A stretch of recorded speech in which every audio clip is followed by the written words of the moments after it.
monde, je vous souhaite la bienvenue une autre fois dans la chaîne Knowledge Universe. La vidéo d'aujourd'hui est en français, c'est pas comme d'habitude en anglais, pour un petit peu aussi expliquer pour les abonnés de la chaîne ou bien les spectateurs qui veulent ou bien qui me demandent souvent parfois de varier un petit peu ou bien de changer un petit peu la langue de présentation. Donc aujourd'hui la vidéo est en français et là, Inch'Allah, la prochaine fois je vais programmer d'autres vidéos en arabe et bien sûr les autres vidéos aussi seront aussi en anglais.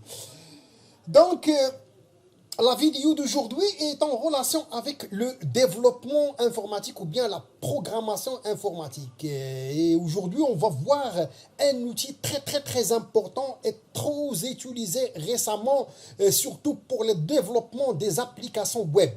Il s'agit de Node.js ou bien Node.js.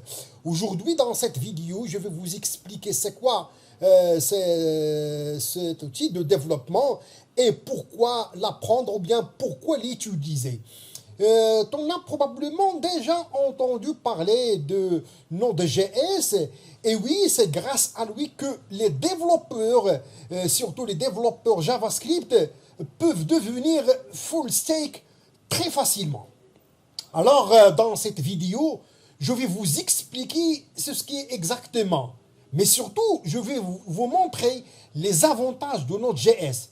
Et je vais vous expliquer en détail dans quelles applications vous devrez l'utiliser et dans lesquelles tu ferais mieux de l'éviter. C'est parti et on démarre cette vidéo importante. Donc avant de comprendre les bases de Node.js, commençons d'abord un petit rappel en relation avec les moteurs JavaScript. Comme vous savez, tous les navigateurs web, comme Google Chrome par exemple, ou bien Firefox, sont équipés de ce qu'on appelle un moteur JavaScript.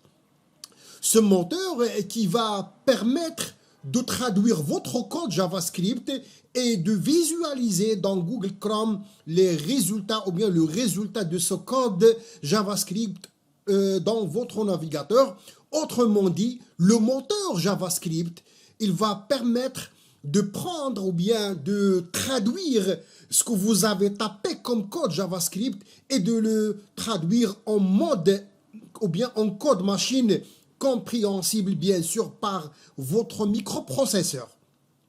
Donc l'idée c'est que au début le moteur JavaScript il était normalement implémenté dans les navigateurs web, mais grâce à un monsieur qui s'appelle Ryan Dahl qui a eu la brillante idée et de pourquoi, par exemple, de prendre ce moteur web JavaScript 8 ou bien version 8 et de le mettre côté serveur au lieu de l'implémenter côté, disons, navigateur.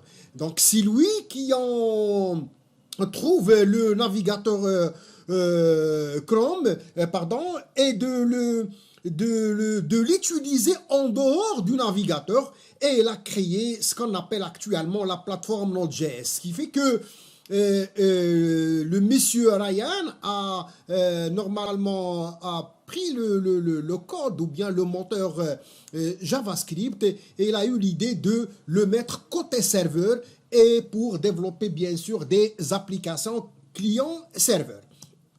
Bien, donc l'idée c'est que Node.js actuellement est très fréquemment utilisé pour écrire des services ou bien des applications web côté serveur.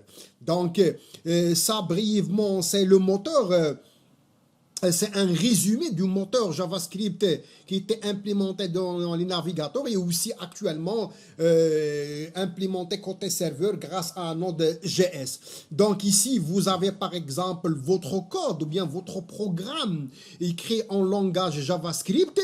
Il y a le parser donc, qui va prendre ce programme-là et de le traduire en code machine et ce code machine va être exécuté par votre microprocesseur. Ce que vous voyez ici, c'est un résumé du schéma JavaScript Engine version 8 qui va être bien évidemment grâce à Node.js implémenté côté serveur au lieu d'être implémenté côté navigateur. Donc, on peut dire que Node.js représente une alternative à des langages serveurs classiques que vous connaissez ou bien vous avez déjà une idée, comme PHP, JavaScript ou Python.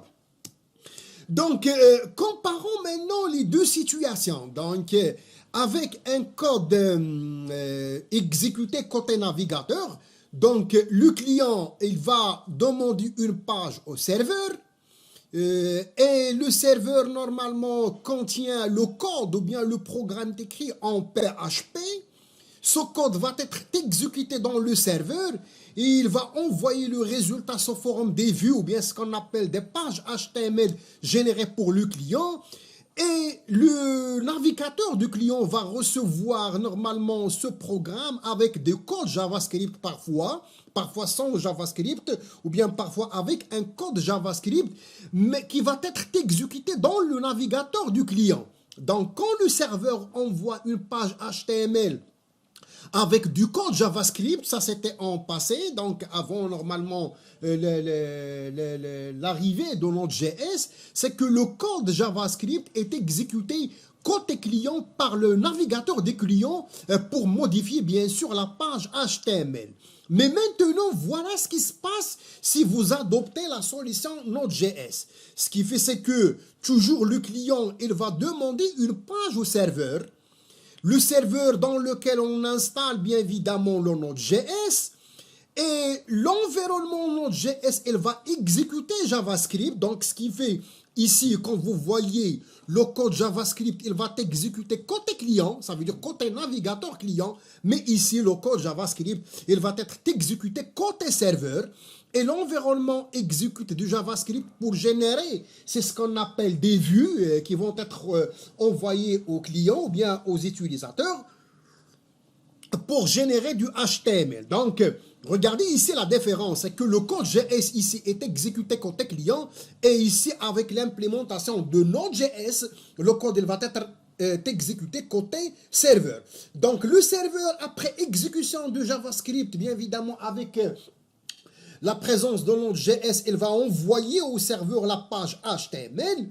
Et cette page HTML, il se peut aussi qu'il contient aussi du JavaScript. Attention. Donc, il y a des codes qu'on peut des codes JavaScript qu'on peut les exécuter côté serveur et envoyer le résultat au client, comme on peut envoyer des pages HTML avec des morceaux de code JavaScript qui peuvent être aussi exécutés côté client.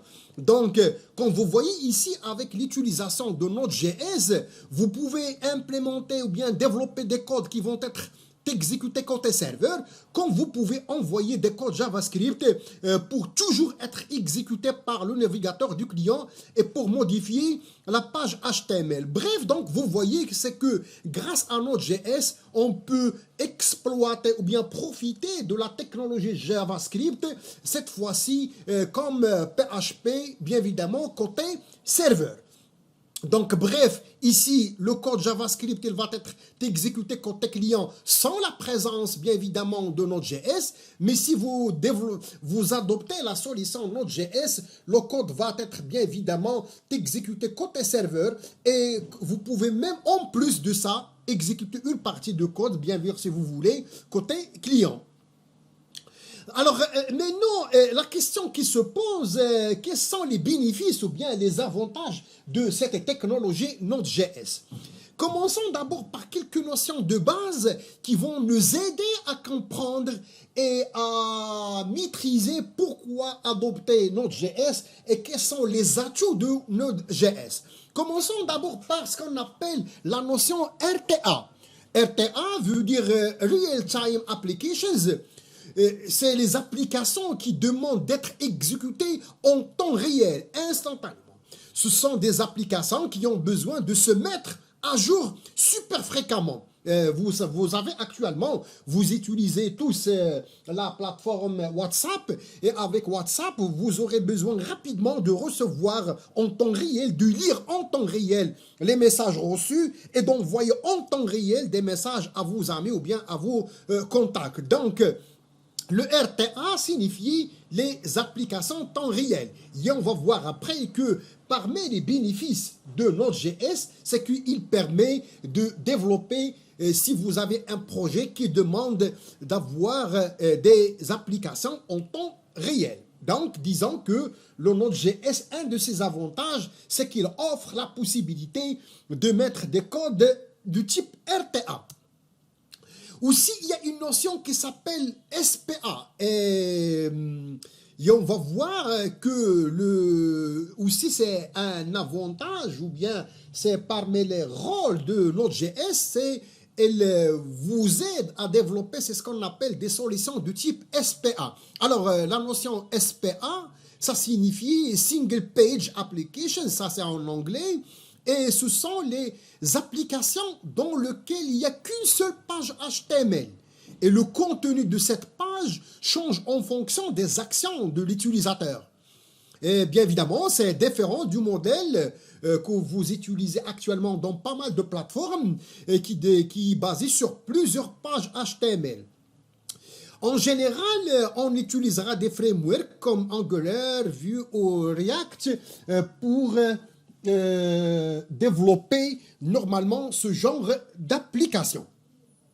Donc, disons, le Node.js aussi, parmi ses performances, c'est les nodes ou bien c'est les applications du type SPA.